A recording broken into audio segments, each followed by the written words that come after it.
Empezamos a leer en la primera lectura durante estos días el libro del Eclesiástico. El libro del Eclesiástico en la Sagrada Escritura hace parte de un elenco de libros que se llama literatura sapiencial. Es decir, son los libros que tienen que ver con la sabiduría. Y es muy interesante cuando escuchamos esa primera lectura que se nos dice que el temor de Dios, y así termina esa lectura, el temor de Dios es el principio de toda sabiduría. Cuando una persona es capaz de acercarse descalza delante de Dios, sin prevenciones, pero con un temor reverencial, es decir, reconociendo en Dios lo más grande, Dios a esa persona le va concediendo una sabiduría maravillosa. Pero no me refiero ni siquiera a la sabiduría que consiste en tener muchos conocimientos, no. La sabiduría que se puede expresar como la capacidad de aprender a vivir la vida bien vivida. Y esa es la verdadera sabiduría, queridos amigos. Es esa sabiduría que nos va a llevar siempre a elegir lo bueno, lo loable, lo tranquilo, lo sereno, lo que nos conviene, lo que nos lleva a elegir a Dios. Cuando uno mira esa primera lectura del libro del Eclesiástico que me habla de la sabiduría y me presenta el Señor el Evangelio donde aparece un niño poseído por un espíritu, yo inmediatamente voy comprendiendo que la sabiduría me tiene a mí que empujar a entender que hay realidades en la vida que yo no puedo explorar. Amigos, eso lo tenemos que entender.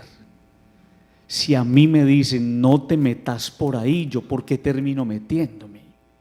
Y la vida me va sugiriendo a mí realidades vedadas, veladas, ocultas, donde yo no tengo que entrar. Alguna vez atendí una persona que me contó esto: padre, mi hija fue a un cementerio, llevó una foto mía, la metió en una tumba y desde ese día, padre, yo vengo así. O sea, ¿qué necesidad tenía esa culicagada de llevar esa foto por allá? Dígame usted. ¿Qué necesidad tiene uno de coger esas personas tan amadas, tan queridas y ponerse a hacer esas cosas tan raras y extrañas? Y por eso, queridos amigos, la sabiduría me empuja a entender que yo debo obrar siempre el bien, que yo debo actuar a la luz del día, que yo no me puedo meter en enredos y en cosas extrañas, que yo tengo que actuar a la manera de Dios. Si yo les dijera a ustedes cómo vive esa pobre mujer a la que la hija le cogió la foto y se la guardó en una tumba, ustedes se ponen a llorar conmigo. Esa mujer no se ha podido levantar desde ese día. Uno no tiene por qué ponerse a hacer esas cosas raras, que la tabla ouija, que no sé qué, que hagamos esto, que invoquemos difuntos, que yo no sé qué, que hagamos regresión. Uno no tiene por qué meterse en esas cosas. Padre, ¿y entonces uno qué hace? Métase con Dios, hombre. Métase con Él, que es lo mejor. Métase con el Señor y usted verá cómo le va de bien. Vámonos para el Evangelio. Miren estos detalles tan especiales. En aquel tiempo Jesús y los 3 discípulos, ¿cuáles discípulos? Pedro, Santiago y Juan. Esos eran los de la rosca. El Señor se sentía supremamente bien con esos muchachos. Y están en el monte, están en la montaña. Ustedes van a entender enseguida qué están haciendo allá. Volvieron donde estaban los demás discípulos y vieron allí a mucha gente. Y la gente, cuando vio a Jesús, se fue a saludarlo. Jesús intuye de que ellos están hablando de algo y le dice: ¿ustedes de qué están discutiendo? Uno de ellos le dice: maestro, yo te he traído a mi hijo que tiene un espíritu que no lo deja hablar Y cuando lo agarra, lo tira al suelo, lo echa espumarajo, rechina los dientes, se queda rígido. Y le he pedido a tus discípulos que lo echen y no han sido capaces. ¿Con cuántos estaba Jesús en la montaña? Con 3. Y este Señor le dice: le he pedido a tus discípulos, es decir, no a los que acaban de bajar de la montaña, le ha pedido a los otros que estaban ahí con él. Y ahí aparece la primera idea. La única manera de contrarrestar el mal es aprendiendo a subir a la montaña. Por eso el texto va a terminar de una manera especial. Señor, ¿por qué no pudimos echarlo nosotros? Le van a preguntar los discípulos y Jesús le va a responder: esta especie solo puede salir con oración. Es decir, si ustedes no van a la montaña, no son capaces. A mí me han tocado casos muy difíciles, no porque sea capaz de eso, porque soy el más miedoso, sino porque como cura me toca recibir la gente.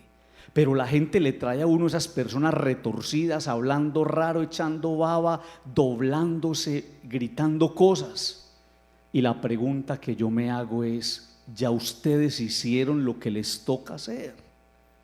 Padre, ¿y qué nos toca? Subir a la montaña. ¿Cómo está la oración de ese papá por esa hija? ¿Cómo está la oración de esa mamá por ese hijo? ¿Cómo está la familia unida alrededor de esa persona a la que le está pasando algo de lo que ninguno de nosotros está libre que le pase? Por eso, queridos amigos, el Evangelio tiene un objetivo muy especial y es mostrarnos el poder de la oración. Esa oración que confronta, esa oración que repele, esa oración que frena, esa oración que libera, esa oración que hace presente a Jesús en medio del problema y es capaz de traer una solución. El Señor le va a preguntar: ¿cuánto tiempo hace que le pasa esto? Y miren, el papá va a responder: desde pequeño. El mal puede estar presente ahí. El mal puede estar presente ahí. El mal puede ir engordándose y creciendo al lado de nosotros. Y por eso, queridos amigos, ninguna persona puede bajar la guardia en lo espiritual, ninguna persona puede descuidar su oración, ninguna persona puede dejar de comulgar. Uno no duerme con la puerta abierta, les decía ahorita, y uno tiene que cuidar la vida como un tesoro grande y maravilloso. Este hombre le va a hacer una pregunta a Jesús que uno nota inmediatamente la incomodidad. Si algo puedes, ten compasión de nosotros. Y Jesús ahí mismo le dice: ¿cómo así que sí puedo? ¿Usted con quién está hablando pues? ¿Cómo así que sí puedo? ¿Cuántas veces ustedes y yo le hablamos así al Señor? Si usted puede, atiéndame pues. Si usted puede, ayúdeme. Si usted puede, mándeme. Y mire la respuesta del Señor: todo es posible al que tiene fe. Si ustedes caen en la cuenta en el Evangelio, Jesús no va a interpelar la fe del muchachito. Jesús va a interpelar la fe de los que están al lado del muchachito. Y entonces uno va entendiendo una cosa: que mi fe grande puede obrar el milagro incluso en el que no tiene fe. Por eso la oración tan valiosa de una mamá que viene a hablarle a Dios de los que no vienen donde Dios. Por eso la oración tan valiosa de una persona que es capaz de traer a este altar a una persona que reniega de Dios, que pelea de Dios y que está lejos de Él. Padre, eso sí vale. ¿Cómo no va a valer, hombre? ¿Cómo no va a valer que usted con su fe grande, capaz de subir a la montaña y tocar a Dios, sea capaz de traer a alguien delante del Señor? Este hombre va a terminar haciendo una profesión de fe. Creo, Señor, pero aumenta mi fe. Y en ese momento, cuando el papá es capaz de decir que cree y espera en Dios, en ese momento Jesús hace su trabajo. libera a ese niño de ese espíritu mudo y sordo.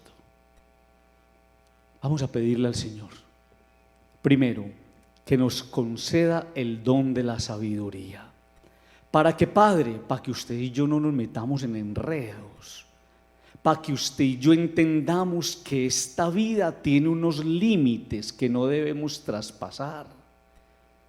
Que el único límite que usted puede violentar es el límite que te frena para entrar a la vida de Dios. Rompa eso y métase con el Señor. Pero de resto hay cosas que ustedes y yo no nos podemos permitir y frente a las cuales tenemos que andar descalzos. La segunda cosa que le pedimos al Señor es que nos conceda la gracia de creer siempre que Él todo lo puede. Señor, si puedes, no, Señor, tú lo puedes todo. Pongo en tus manos este problema y esta situación. Digan conmigo, amén.